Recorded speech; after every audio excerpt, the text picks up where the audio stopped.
À la rentrée de septembre 2016, tous les lycées du Champagne-Ardenne seront dotés d'un espace numérique de travail. Cela représentera au total 58 établissements. La région, qui finance ce service, a choisi le projet de la société eTop. Dans cette vidéo, nous vous proposons de vous donner un rapide éclairage sur les principales fonctionnalités de cette ENT. Un ENT est un portail de services scolaires personnalisé et sécurisé, accessible aux professeurs, aux élèves, aux parents, mais aussi à tous les membres de la communauté éducative.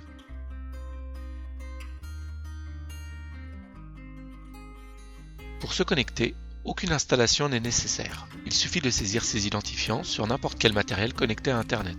Chaque utilisateur possède un login et un mot de passe personnel et ne peut avoir accès qu'aux informations liées à son profil.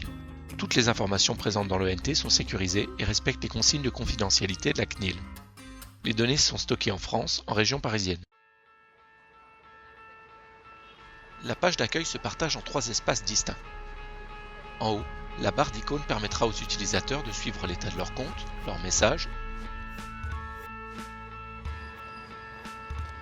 et de contacter l'administrateur de l'ENT. Juste en dessous, la bannière sera personnalisée avec le nom de l'établissement et une photo. À gauche de l'écran, un menu renvoie à toutes les fonctionnalités de l'ENT.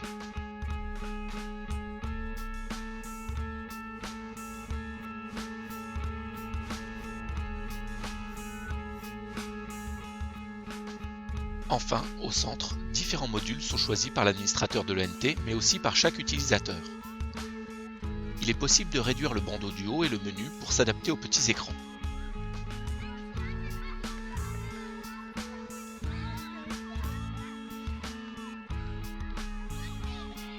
L'ENT est d'abord un outil de diffusion d'informations. Pour cela, le chef d'établissement pourra utiliser 2 blocs, le tableau d'affichage et l'agenda de l'établissement. Le tableau d'affichage permet par exemple de saisir une information ou de déposer des documents.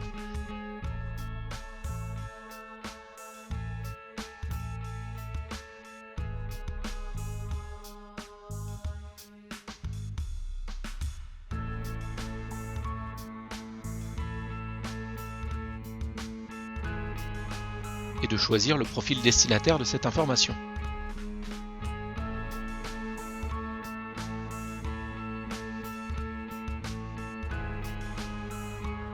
L'agenda est partagé avec toute la communauté éducative. Le chef d'établissement saisit un événement,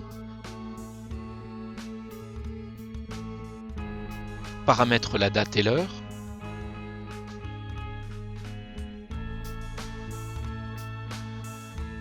entre une description,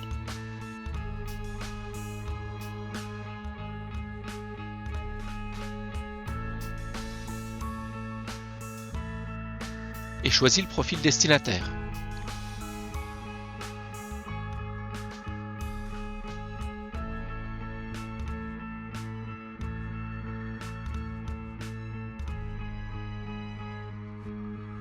Par conséquent, avec un outil unique, il est possible d'afficher des informations différentes pour les enseignants,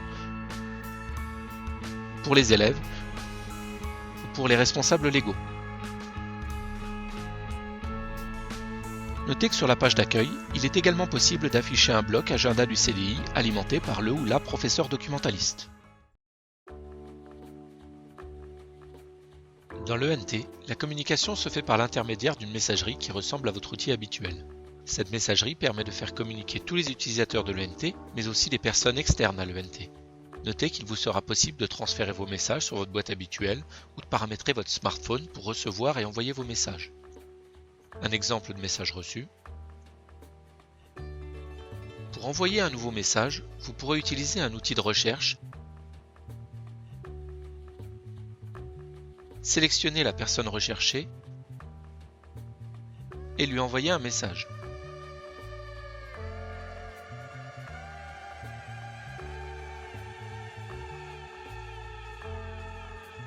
L'ENT vous propose un annuaire mis à jour quotidiennement.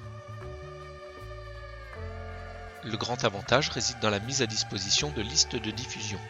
Par exemple, vous pourrez retrouver une classe et écrire à tous les élèves de celle-ci.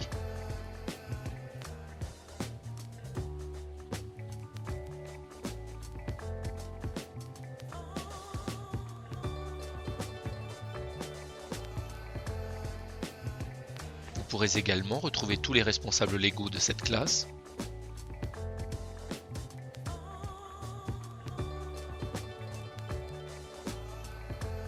ou encore tous les enseignants de cette classe.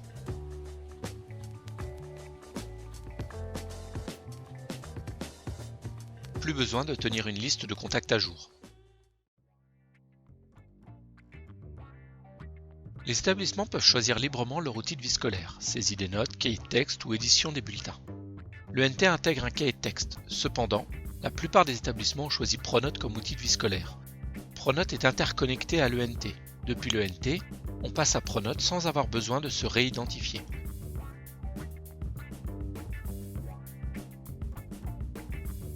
Il existe une interconnexion vers d'autres outils comme Spiral pour la gestion des stages.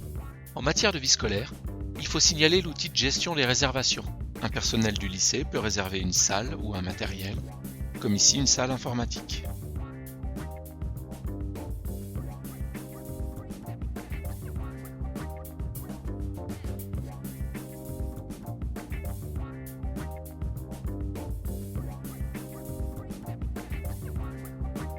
De plus, cette personne aura la possibilité de signaler à l'administrateur un incident ou un matériel défectueux.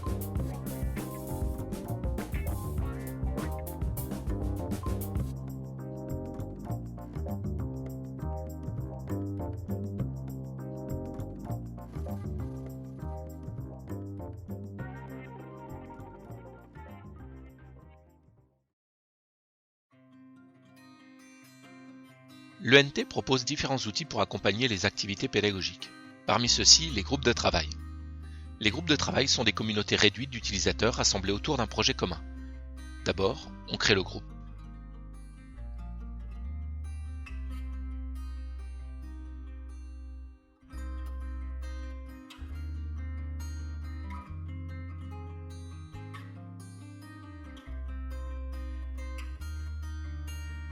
Ensuite, on inscrit les utilisateurs.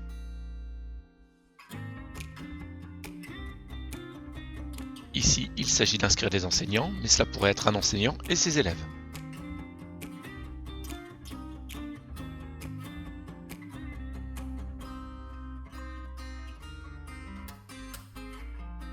Le groupe de travail a sa vie propre.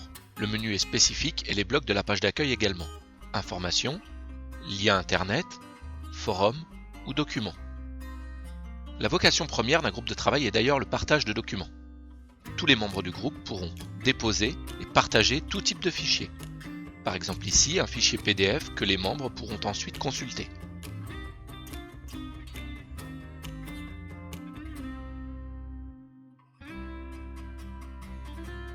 Vous pourrez également déposer et partager des fichiers médias.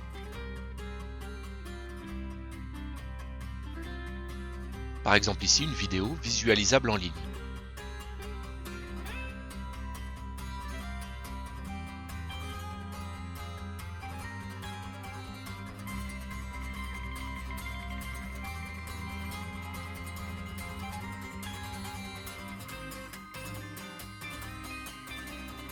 Notez qu'il est possible de mettre en place des groupes de travail inter-établissement sur demande à la DAN. Une autre utilisation possible de l'ENT est liée au casier de collecte. Comme leur nom l'indique, les casiers de collecte permettent de récupérer des documents. L'enseignant crée un casier, par exemple ici un devoir à la maison à rendre. Il précise d'abord les dates d'ouverture et de fermeture du casier. Il peut ensuite joindre un document. Il donne des consignes.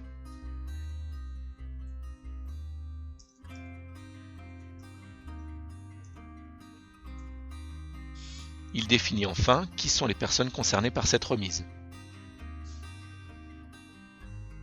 Ici, il s'agit d'élèves d'une classe.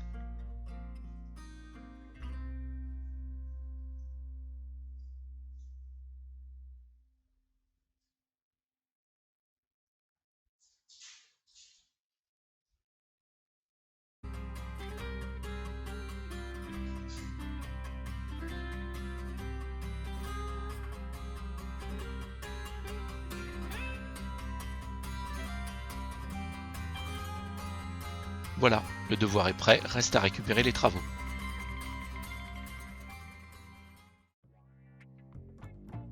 L'ENT intègre la plateforme de cours en ligne Moodle, support d'activités pédagogiques réalisées en classe ou à la maison.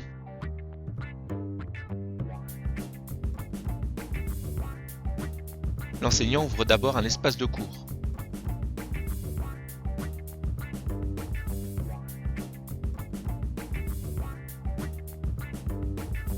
Au début de l'année, il y inscrit ses élèves. Ils seront automatiquement synchronisés avec la base siècle de l'établissement tout au long de l'année. L'enseignant construit ensuite son parcours. Il crée des activités qui feront interagir les élèves et il dépose des ressources à consulter. Sur leur page d'accueil, les enseignants comme les élèves voient les cours auxquels ils sont inscrits. Dans un cours, l'enseignant peut afficher directement du contenu. Ici, le cours débute par un tableau d'objectifs et se poursuit par une vidéo à consulter à la maison. La trace écrite et des images sont également affichées. L'activité test permet de valider des connaissances ou la compréhension de documents. Les questions sont multiples. Questions de type QCM avec vérification immédiate ou à la fin du test. Questions de type association.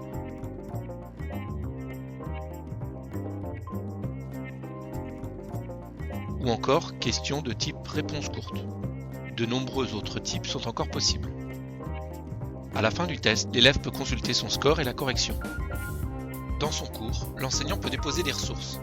Par exemple, un lien vers un site internet.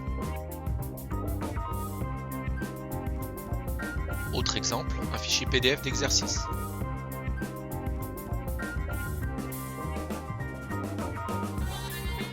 L'activité devoir permet de demander aux élèves de remettre une production. Celle-ci peut être orale ou écrite par le biais de la remise d'un fichier ou d'une saisie directe.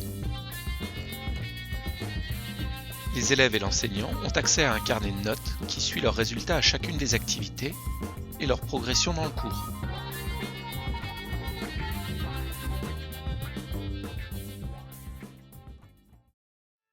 Enfin, l'espace CDI de l'ENT centralise l'accès aux ressources numériques. Une interconnexion vers EasyDoc est possible. Le professeur documentaliste gère les différentes ressources externes.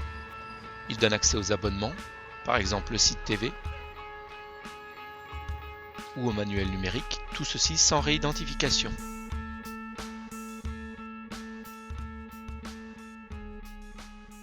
Merci de votre attention.